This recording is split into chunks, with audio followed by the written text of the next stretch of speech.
बुधिया एक मेहनती किसान था जो बंसीपुर नामक गांव में अपने परिवार के साथ रहा करता और अपनी जिंदगी के गुजर बसर के लिए खेती का काम किया करता।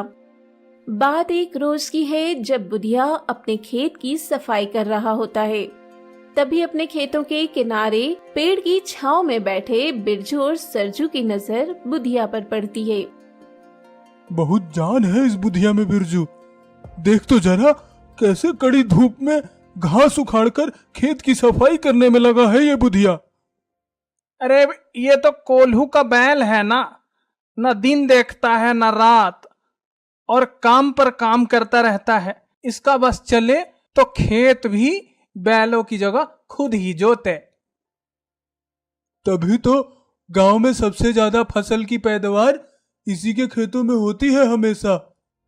दोनों बातें कर रहे होते हैं तभी पानी लेकर आ रही सरजू की बीवी उसे खेत में काम करने की जगह बातें करता हुआ देखती है तो गुस्से में वहाँ आती है। हा, देखो तो राजा जी कैसे पेड़ की छांव में ठंडी हवा का आनंद ले रहे हैं। क्यों जी, यही काम करने घर से निकले थे क्या? अरे भाग्यवान, तुम क्या कह रही हो? मैं तो पानी ले जाने का काम कर रही हूँ, लेकिन तुम अपना काम छोड़कर यहाँ क्या पंचायत कर रहे हो? काम सारा खत्म हो गया क्या? वो भाभी, बात ऐसी है कि हम काम ही कर रहे थे। वो थक गए तो थोड़ा सुस्ताने बैठ गए। बस वो धूप बहुत है ना, इसीलिए। तुम तो रहने ही दो बिरजू भैया, खुद तो आलसी हो और अपने साथ इनको भी आलसी बना रहे हो। अरे बुधिया को देखो, वो भी तो कड़ी धूप में खेतों में काम कर रहा है। उसे थकान नहीं होती होगी क्या? अब तुम मेरी तुलना उस बुधिया से करोगे क्या? तुलना नहीं कर रही हूँ, बल्कि सीखने को कह रही हूँ कि मेहनत करोगे तभी लाभ होगा। ऐसे अलसाए पड़े रहने से खेतों में उपज नहीं हो जाएगी। बैठे क्या हो, चलो यहाँ से। हाँ, आ रहा हूँ भाग्यवान। 2 पल का चैन नहीं है तुम्हें भी। सरजू सरिता के पीछे पीछे चला जाता है तो बिरजू भी अंगड़ाई लेते हुए वहां से निकल जाता है। लेकिन बुधिया अपने खेत में काम करता ही रहता है। शाम को जब वो थक हार कर लौटता है तो उसकी पत्नी बिंदिया उसे पानी लाकर देती है। कराए खेत की सफाई? बहुत थके से लग रहे हैं आप। हाँ बिंदिया, फसल बुआई का समय है तो बीज डालने से पहले सफाई तो करनी ही थी खेतों की। बहुत मेहनत लगी है। ठीक है, आप मुंह हाथ धो लीजिए, मैं खाना लगाती हूँ। इस तरह बुधिया किसान की जिंदगी कट रही थी। एक रोज जब वो औजार लिए खेत की तरफ जा रहा होता है तभी वो देखता है कि एक बैलगाड़ी का पहिया कीचड़ में फंसा है और एक आदमी उसे धक्का देने की कोशिश कर रहा था, लेकिन उसके पैर बार बार कीचड़ में फिसल रहे होते हैं। तभी बुधिया उस आदमी के पास जाता है। अरे भाई, ये क्या कर रहे हो? सिर्फ जोर लगाने से काम नहीं चलेगा। ओ भाई साहब, मदद करनी है तो करो, वरना ये फालतू का ज्ञान मत दो। मैं मदद तो कर ही दूंगा भाई, लेकिन कब तक बल लगाते रहोगे? थोड़ी बुद्धि का भी इस्तेमाल करो। कहना क्या चाहते हो? साफ साफ कहो। बल बुद्धि क्या घुमा घुमा कर बातें बनाते हो?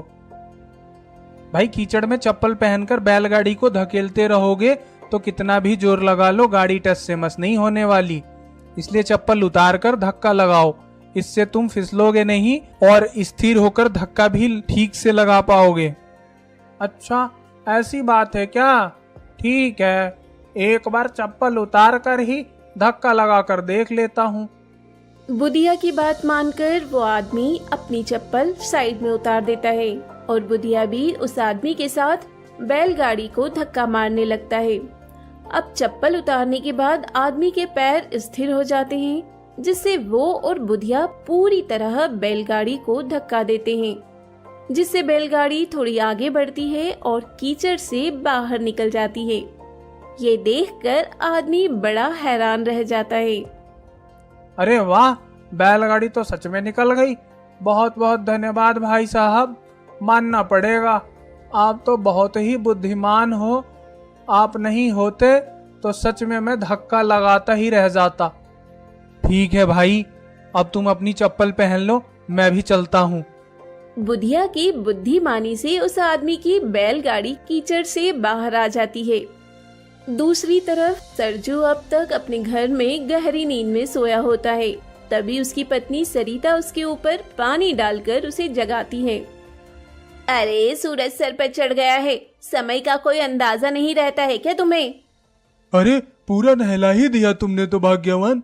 तुमको पता तो है रात में देर से सोया था, इसलिए नींद खुली नहीं। अरे होश में आओ। और पता भी है, कल राशन वाला आया था अपना उधार लेने, आज फिर आएगा तो पैसे तैयार रखना। पैसे कहाँ से लाऊं मैं? मेरे पास तो बिल्कुल भी पैसे नहीं है सरिता।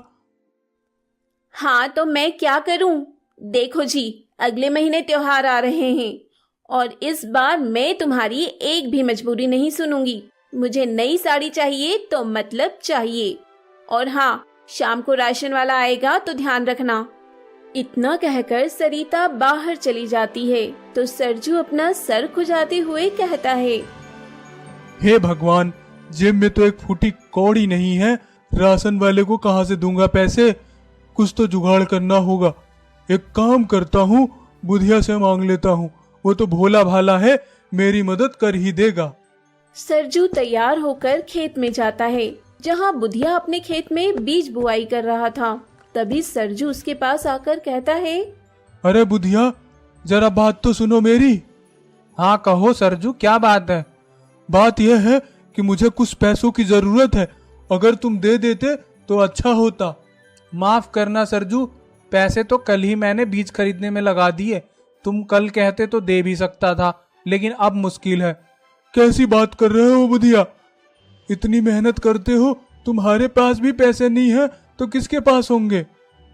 सरजू, मेहनत के हिसाब से कहाँ ही कमाई हो पाती है। और वैसे भी मेरे पहले के भी पैसे तुमने नहीं लौटाए हैं अभी तक। बुधिया की ये बात सुनकर सरजू की बोली बंद हो जाती है और वो वहाँ से बिना कुछ बोले ही गुस्से में चला जाता है। रास्ते में उसे बिरजू मिलता है तो उसे गुस्से में देखकर टोकता है, अरे ऐसे मुंह फुलाए कहाँ जा रहे हो सरजू? क्या बताऊं बिरजू, बुधिया तो ज्यादा ही हवा में उड़ रहा है।